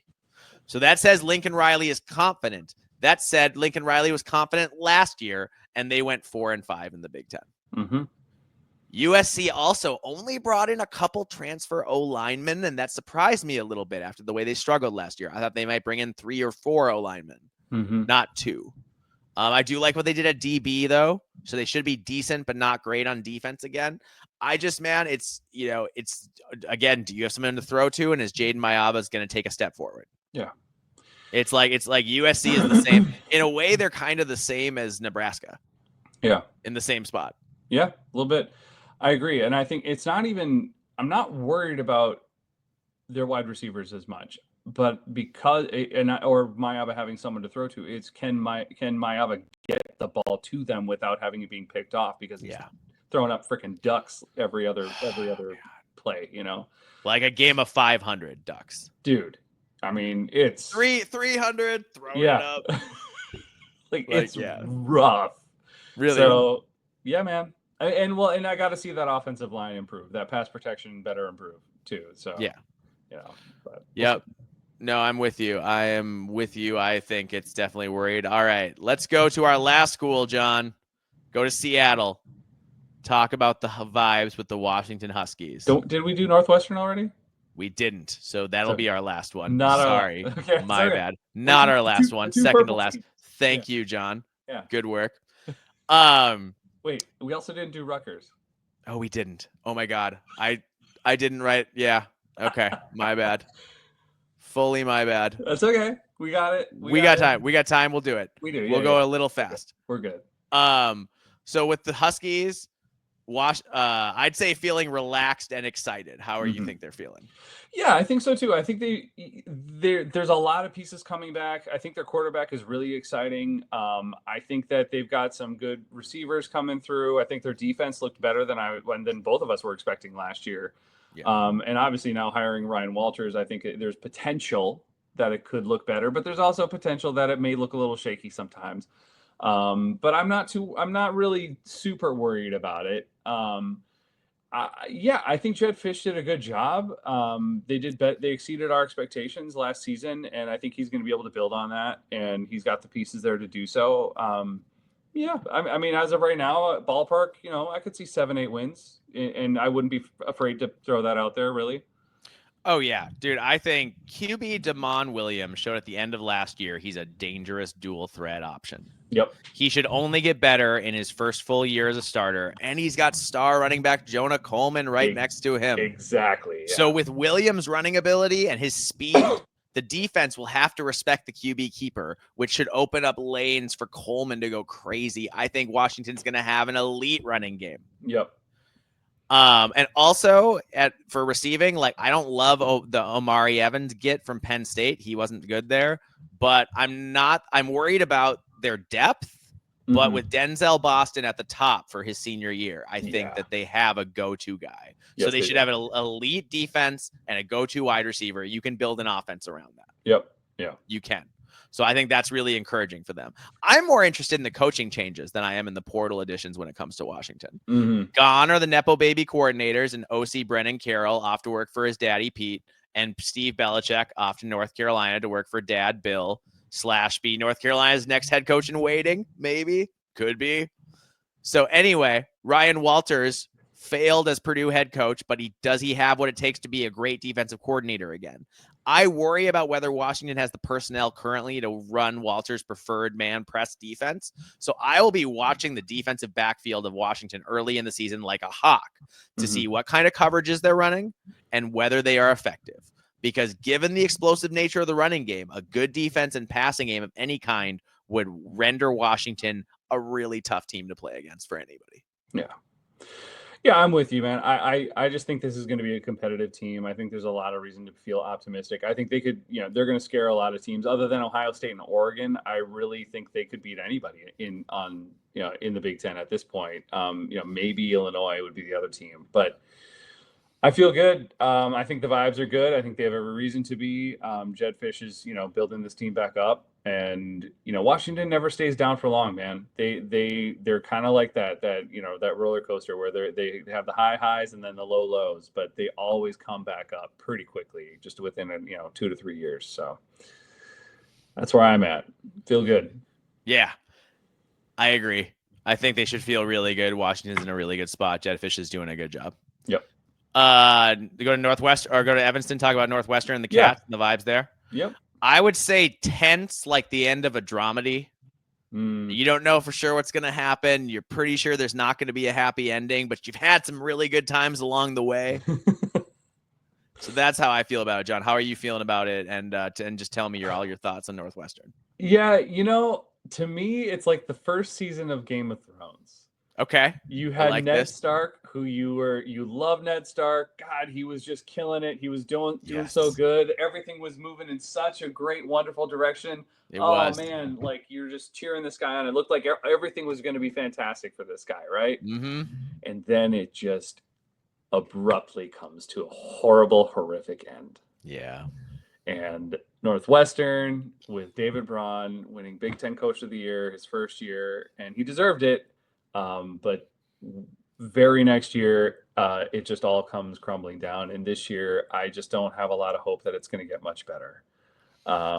I think it could. I think they'll be okay on defense.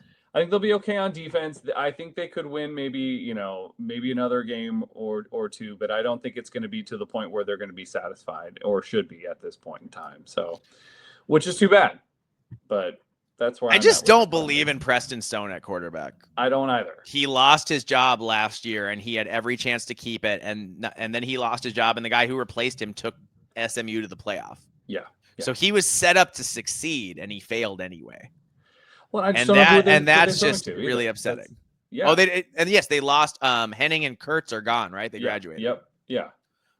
So where they're proven, did they bring in anybody in the portal who can make a difference? And they had no run game last year either. So there's no run game. It's just or the year before. Yeah, so I don't know what their offense is going to look like at all right now. So that's where it scares me. But yeah, it's defense, it's a scary spot to be. Yeah. So we'll see. But yeah, I think so if I'm Northwestern, I do think that it's possible that they are looking for a coach sooner than later. Yeah. And then last up, Rutgers. Yep. Rutgers, man, I think it's just like it's kind of like the dude in The Big Lebowski. Yes. Like he's not going to win the whole thing. Yeah. He's not going to challenge for a playoff spot. Mm-hmm. He's not going to, do anything that's overly impressive. Mm-hmm. But damn it, he's going to play defense, going to run the ball, going to complete enough passes in some games to do it. Yep. And you're going to look up at the end of the year and see, just like with The Big Lebowski, you saw a really watchable movie. Yeah. You're going to see 7, maybe even 8 wins. Yeah. Well, at least 6, regardless, as the floor. So somewhere in the 6 to 8 win range. And you're going to say, hey, man, they showed up. That was worth, that was worth seeing. They were a team worth watching. Yeah. Being competitive, pretty much, almost every game. I agree. I think the vibes are good. I think they're in a place where they're just, we're content with this. We're okay. This is all right. We moved up in a big way from where we were, and we're respectable now. Yeah. Yesterday was last year was a little disappointing. The way they ended the year. I'd say they were hoping to maybe get to 9-3 last year, and they ended up 7-5. Yeah. And then lost the bowl game, so 7-6. Yeah. I think you hoped that that's a little disappointing. So you have a little bit of a bad taste in your mouth there, but I just think Rutgers is so much better than what they were. Yeah, absolutely. And there's so much, and they're competitive in, just about every game now. They get blown out once in a while, but not like a lot. Yeah. And you have a real competent coaching staff. And man, I always wonder, we talk about the drama with Nico at Tennessee. What if Shianu hadn't been screwed out of that job and had gotten it instead of Heupel? Like, I guarantee you Shianu would not have had the Nico. Like, I don't think he would have had the Nico thing blow up in his face that way. No. I think he would have handled it better. Yeah, I agree. Yeah. Yeah. So did we hit all the teams now? I believe that's it. Unless there's something else I missed that you remind me of, but I'm pretty sure that's everybody. I'm thinking, and I think that's it. I think we hit everybody. So yes. Cool. Awesome. Awesome. Anything you want to say before we get out of here? Yes, as always, if you want to find We Live for Saturday, you can find us on YouTube, Spotify, Apple Podcasts, and Podcast Addict. You can find us on Twitter at We Live for B1GSat, and you can find Mike here at Alibaba26. You can find me at Norwegian Gopher, and you can email us We Live for Saturday B1G@gmail.com. Awesome. Well, if you made it to an hour and 54 minutes into a college football podcast in April, you are a real one, and you are my hero, and I love you desperately. You are a fan of us. I'm a fan of you. Yes. Is what I am. So thank you for joining us. We will check in with you next week, assuming Dave Portnoy's minions don't come to my apartment in Minneapolis and get me before then. And thanks again for Barstool for yes, pumping up our numbers. For the attention. Thank you for the exposure. We do appreciate it. We genuinely do, and that's why that's the thing, man. When you're a bigger creator comes at you, they really can't win because they're just boosting you. Yeah, exactly. I love it. So like, we win. Anybody else come at us? Yeah. CBS Sports, like what? CBS Sports. Oh yeah, that'd be interesting. I feel like those guys aren't fight. I feel like those guys are more lovers than fighters, other than Bud Elliott. But he already came at us once a little bit. It's true. But he listened to our pod. He listened to the pod, which I respect. Yeah, cool. Awesome. All right. Well, good. All right. Thanks, everybody. We'll see you in the next one.